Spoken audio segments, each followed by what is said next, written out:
I saw a story today, and apparently it's making the rounds, even though it happened 6 months ago, Okay. um, because somebody it had become sort of a meme saying, "Well, this is the last thing 2020 needs," um, and it was this meme. It was a whole thing, but it happened last year in November. But these a pack of feral hogs in Italy. Did you hear about this? I don't think Sniffed so. out, dug up, and destroyed a stash of cocaine worth around 22 grand. Wait, we haven't talked about the high hogs Right, yet. coked up hogs. I don't know how. This is our bread and butter. I do not know how we missed this. I don't know how we missed it either. But how many Yeah, people are saying like, oh, they were living high on the hog? yeah, that's very, very true. I didn't even think about that. They were in hog Hog heaven. heaven, sure, but yeah. So the funny thing is that this coke was buried in a forest in eastern Tuscany, as one usually buries your coke. Yes. Um, and it was buried by a bunch of drug traffickers. The article says suspected drug traffickers, which I guess we should say. But if you're not, how can you be not be a suspected drug trafficker but still be burying Right. multiple thousands, tens of thousands of dollars worth of cocaine? Anyway, Maybe it's just a treasure hunt.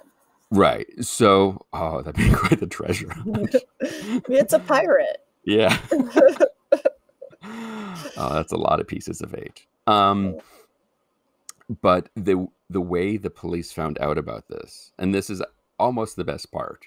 Like, I mean, I know coked up boars are right up there, but the way the police found out about this was that they had done a wiretap of these suspected traffickers and heard them complaining about the boars scattering their coke all over the forest. That's awesome.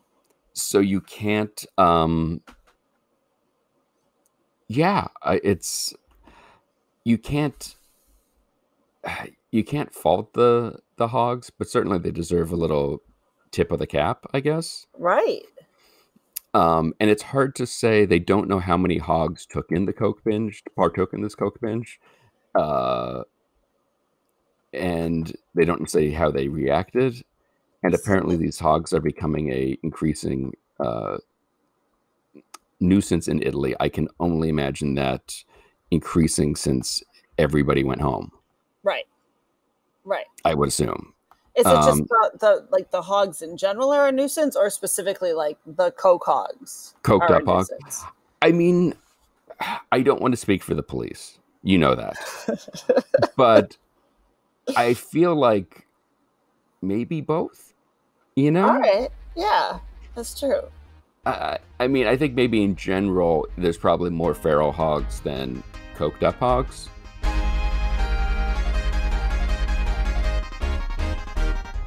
This is Why, with your hosts, Heidi Hedquist and Luke Poling.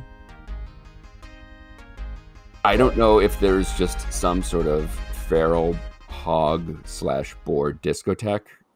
In the forest of Tuscany. Yeah, that they're totally just wearing white sport coats and dancing all night, or just talking incessantly next to the bathroom at each other. I don't know. I want a painting of that. I think I want Picasso to paint. I was going to say, let's get scene. Picasso on the blower so she could paint her brethren. I can see it. I can see like the clearing in the woods now. Oh, we should totally. Was it Amy? Is that right? Was that her name? Who? Picasso's buddy. No, it wasn't Amy. Why am I saying Joanne? Amy? Joanne. That's what I meant. Maybe. Amy Joanne. You know. It's very similar. Right. But that would be perfect. Right. Well, that when we get our, when we fulfill our rider, or when the network fulfills our rider. Right. Just we now know what to commission. Picasso painting, maybe at least one coked up boar each. Maybe. Oh, yes. That'd be the best. That's our live show rider. We want a pen of coked up boars backstage. Yes. No, we want them in a forest in Tuscany. And we want to set up a discotheque for one night only. One night only. Yes. Or X is going to be spinning that night. Yes, it'd be amazing. This is gonna be the best thing ever. Maybe Idris Elba will spin too. Oh, that would be perfect. Yeah. And Bob Sinclair. I do love my Bob Sinclair. But it's the meme is basically like, of course, it's 2020. There will be coked up feral whores or hogs somewhere. Probably they're also feral whores too. But we have those every year. Right. Yeah. They're perennial. Let's not blame that on COVID. No, it's not COVID's problem. No. Yeah. But I saw that was like I got all excited, and then I look at it, I was like, oh, November, we can't really talk about it. But sure, I think it's a good warning, I think, for everybody. It's true. Make sure you put your cocaine and your wild boars in two separate places. Right. In their proper receptacles. Yeah. And I would probably not leave any of your like early Roxy Music records around either place, really. No, it's probably true. Different reasons, or maybe you should. I don't know. Kind of liven it up. I don't know. Yeah. Yeah. Or maybe I don't even mean, maybe not even the early records, because I could see some pigs just laying out in the sun listening to Avalon and kind of just grooving on it. Just grooving out. Yeah. Yeah. Just coming down from that, the night before. Yeah. Right. And like Brian Ferry and Jerry Hall are just sitting in a corner smoking cigarettes and surrounded by tired feral hogs. Right. That's the picture I want Picasso to paint us. And far off in the distance, Robert Downey Jr. is talking to Jamie Gertz. Right. and James Spader. There we go. James Spader has to be everywhere. Done. Well, I'm glad we cleared that up. Yeah. I think that's important. Yeah. I feel like this is going to be a mural. It really could be. Painting.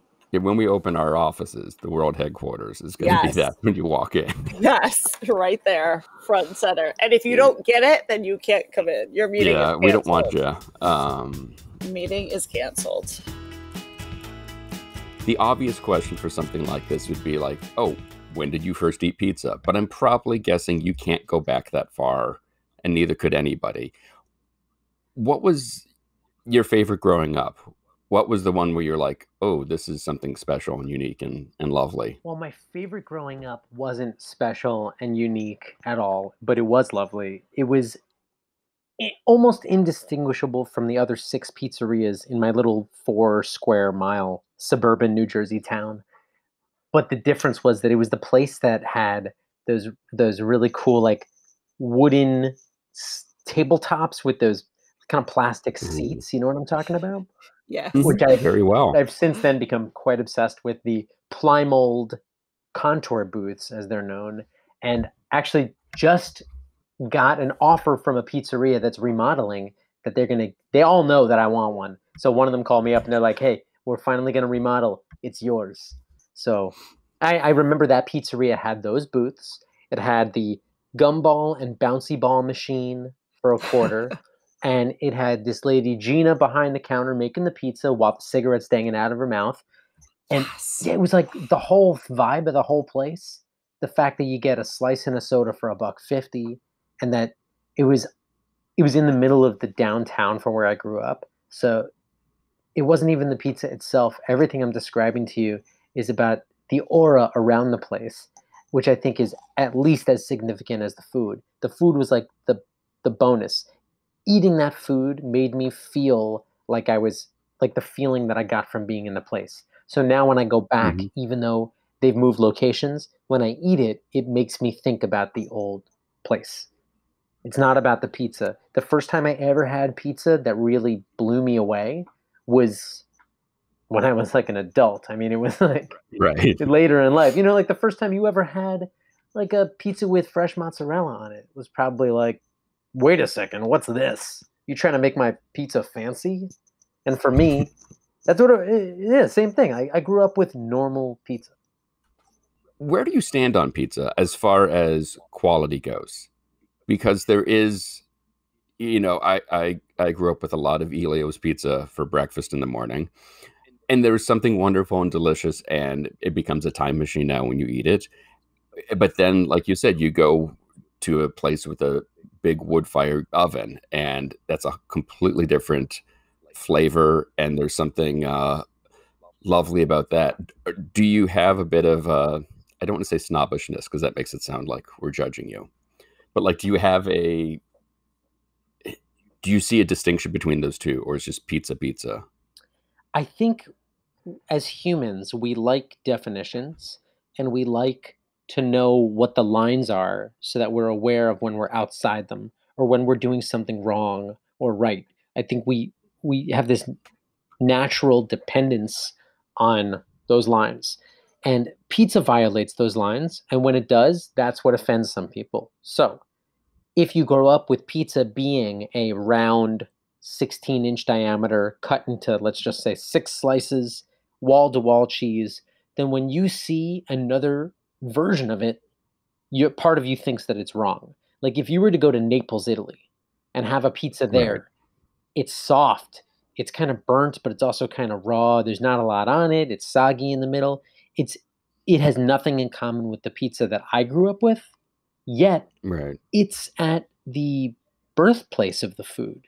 So we forget that food changes over time and it violates these definitions because if you have something like pizza, the pizza of the 17th century, 18th century would be unrecognizable to us now, just as our pizza would be unrecognizable to them at that time. But they're all pizza.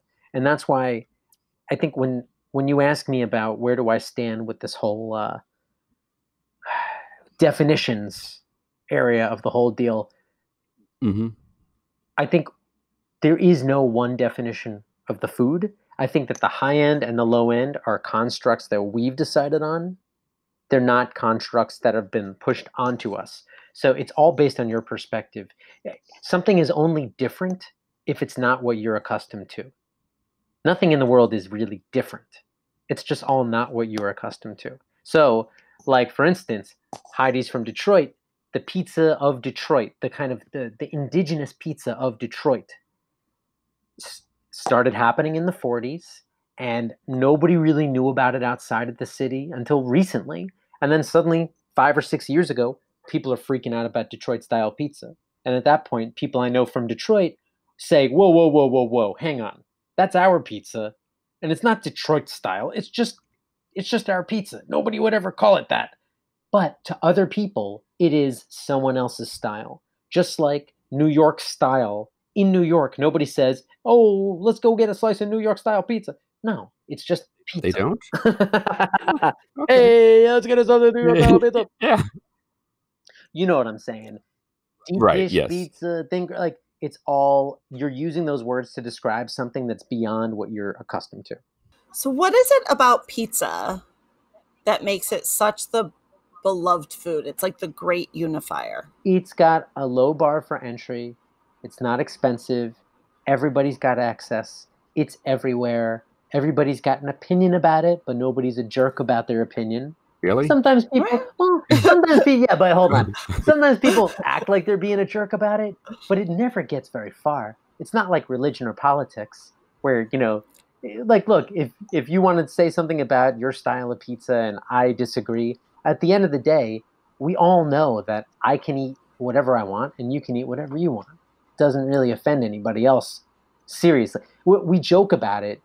Like there's the whole Chicago and New York thing, but that's like something funny to joke about. Is it? There's though? a reason. One of them is an abomination in the eyes of the Lord, isn't it? That's what I'm saying. Even the way you phrased it is funny, right? You didn't say, I'm upset about it. You got an abomination in the eyes of the Lord. Yeah. I love it. But it's funny because I feel like acceptance is really important with this because if you don't like deep dish pizza, you don't have to eat it. And if somebody else wants to call it pizza, it does no harm to you at all. And if we really want to pull back the cheese on the whole thing, I like that. What is pizza and what is pizza not? When does something cease being a pizza and start being something else? Is there a line? I pose to you this question. Wow. No. Hey, okay, how about this? I'll put it this way. Okay, there's an empty plate. Now, if I want to see pizza on that plate, what is a requirement? I would say some sort of round-shaped dough. What about Sicilian pizza? Or grandma style? Or Detroit style deep dish? Stop it. A geometrically So wait, shaped so baked are you pizza saying bread. that all the world is pizza? I'm just curious to see what you're going for here. Well, because the sauce doesn't matter because you can have white pizzas. Cheese doesn't matter because you Right. can have dairy-free. Right. That's a really I good... mean, it's not as good, Yeah, but no, of course. you can, Right. and you can still experience it. Your crust can be cauliflower. Yeah, So it's not like a flour. all the world is pizza. Well, I guess the question is, you're all describing that, okay, there's a base. It could be cauliflower, it could be whatever. Does it have to have anything on top of it? Or can it just be a piece of bread or a piece of cauliflower dough? I don't know the answer. This is why you're on the show and we're asking the questions. Because you... The tables These are have turned, my deep friends. questions. Yeah, this is a deep questions. But I bring them up for an important reason. It's because you got to break down those barriers of what you think is the food. For instance, when you just brought up history, right? Well, Yeah. I've got a 16th century recipe for pizza, right? And I'm going to try to read the recipe for you right now because this is absolutely titled pizza, and there are several recipes for pizza in this book, which is called The Opera of Bartolomeo Scappi, published in 1570. He was the personal chef for Pope Pius V. And in the recipes, it's talking about roll out a sheet of dough, make it thin, grease it with melted butter, put it in a pan, bake it or braise it, sprinkle it with sugar and elderflower. I mean, it's not describing what you and I call pizza today at all. Right. Yet, in the 16th century, this is how the word was used. So, maybe today, throwing pineapple on dough with sauce and cheese is an abomination in the eyes of the Lord, to quote you. Right. Thank you. But maybe in 50 years, that's the most tame thing. Right. It's all perspective.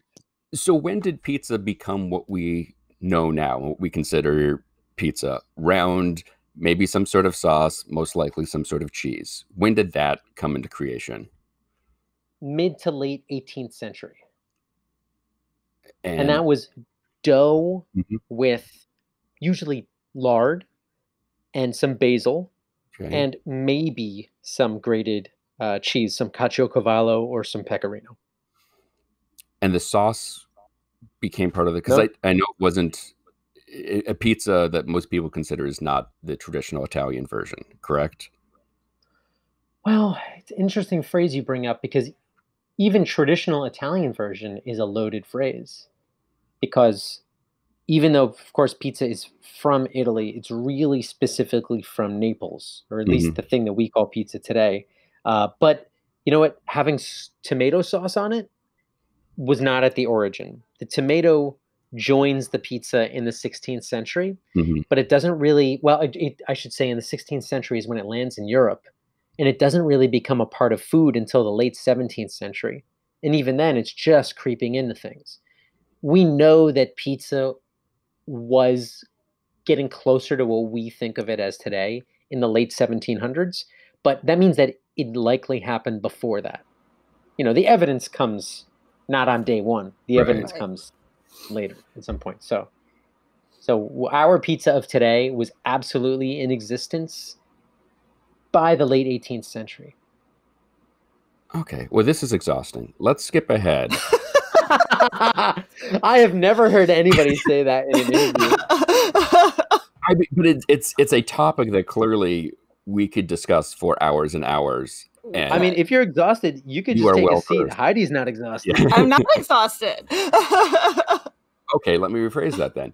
To bring it forward, how did you start doing these tours? How did you start sharing this love with the rest of the world? So how did you get started in doing these tours? Well, I I used to do these like weekend trips with my friends where I would take them to famous pizzerias that either I had never been to and wanted to check out, or that I'd been to and wanted to share with people. And it it was super, super fun. But as people started to hear that I was doing this, I would get more requests to join. And because I only had like, what a 2003 Nissan Sentra or whatever I had. Yeah, you can't fit a lot of people in that thing. So for my birthday, when I turned 26, I rented a school bus because I'm kind of obsessed with school buses. I kind of love them. I rented the school bus and hired a driver, and almost 30 of us got on the bus that day. And I handed the driver a map, and I was like, "Here are 5 different pizzerias. Let's go." And we go to one, and then when we were eating the pizza from that one, we'd call the next one, and then we drive, and I would tell everybody with a megaphone. I would tell everybody, they use coal, and here's what coal does, blah, blah, blah, blah, blah, blah. And by the end of that whole trip, it wasn't a tour. It was just like a pizza crawl with information. But by the end of that, my friends were so into it, the fact that we were going to these places, that they were getting backup info, that I even gave them a little goodie bag with a notebook and breath mints and like palate cleansers. And they said, first of all, I had quit my job like a month before this happened. So they said, "Oh, this is what you should do next." My friends never really worried too much about me. Like when I quit my job, it was because at the time I was working in audio. I was doing recording studio work. And at that time, I just got tired of it. And I didn't have rent to pay because I had this job where I was living aboard an old ferry boat built in the early 90s. Yeah, I know. This is where it turns weird. There's an old ferry boat that was docked in Hoboken, New Jersey. And it was built in 1907 in Philadelphia. And I got this position living on the boat for free in exchange for 20 hours of work per week. So I had this great situation where I was like, why am I working this job I don't really love? Let me just quit it. I got a place to live. They're feeding me food. So I'll give myself 6 months to figure something out. And 1 month in, I did this funky pizza trip with my friends. They told me that's what you got to do. And I figured, hey, if there's ever a time to do it where I have a safety net, this is the time. Living for free on a boat right across the river from New York City. But let's go for it. So on April 27th, 2008, I ran my first ever tour, never having done it before besides my birthday party. And it was friends and family bought all the tickets. And by the time the next tour happened a week later, it got a write-up in the Daily News. And then the local Fox affiliate did a piece about it, and could see that there was some interest. Talked about like everything we talked about and diving into pizza as the great unifier, but is there a type of pizza that is viewed as sort of the white Zinfandel of pizzas, if you will, like the one that really isn't up to par with the others, or the one that everybody secretly loves but pretends they don't like? This is a tough one because are you talking about styles or are you talking about topping combination? Because obviously the depth of your knowledge of pizza and the depth that going on the tour, everyone's talking about the texture, the taste. It reminds me of sort of what people do when they wine taste, right? And there's always that one poor wine, which tends to be white Zinfandel, that people are just like, oh dear Lord, this would never make it.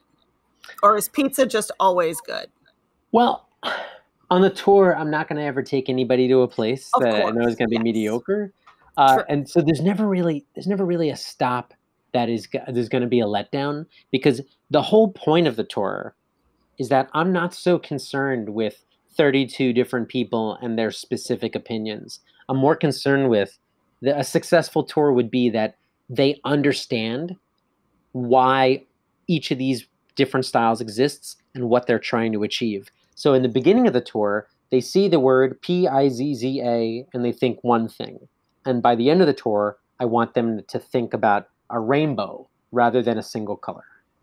Of the places you go to, there's a few places in New York that I know of. Two Boots, I hold close to my heart as a popular stop during college. I was a Larry Tate fan of their pizzas.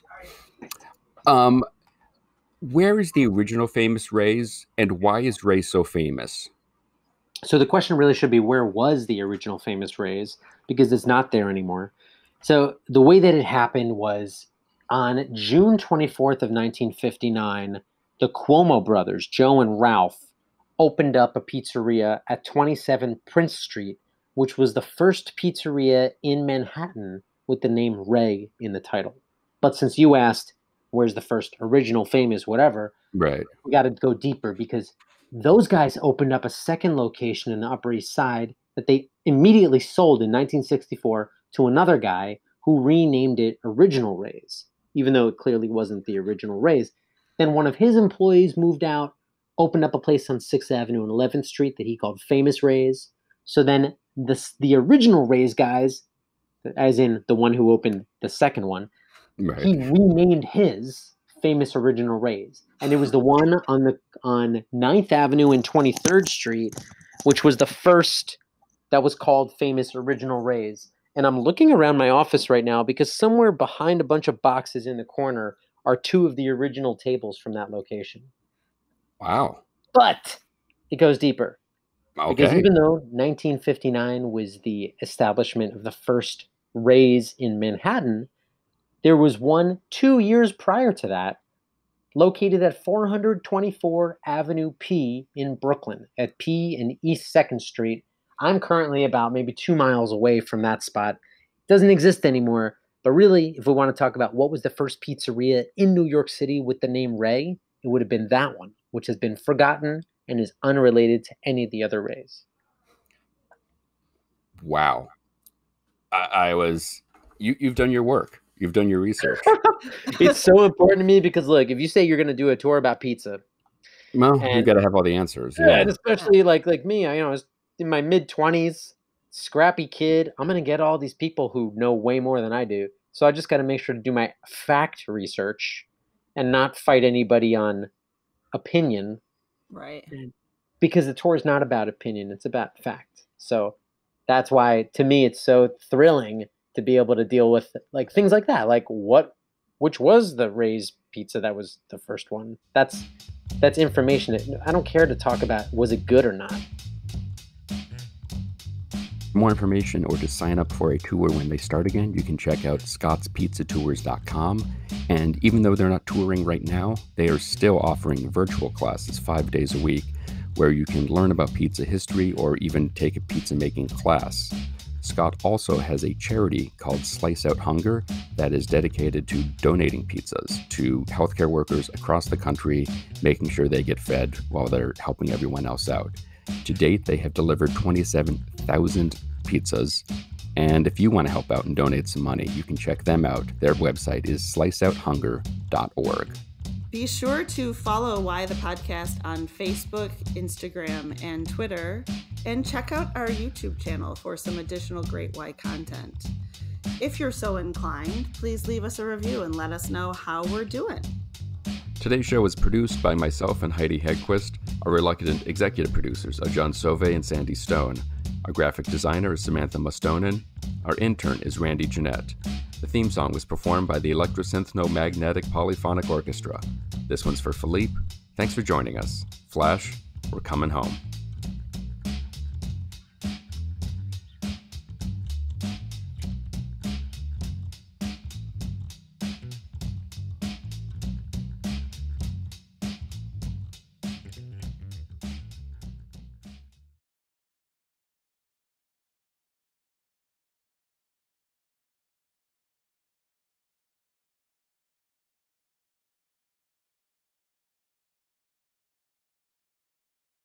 Nigel, is that you? Are you here, Nigel?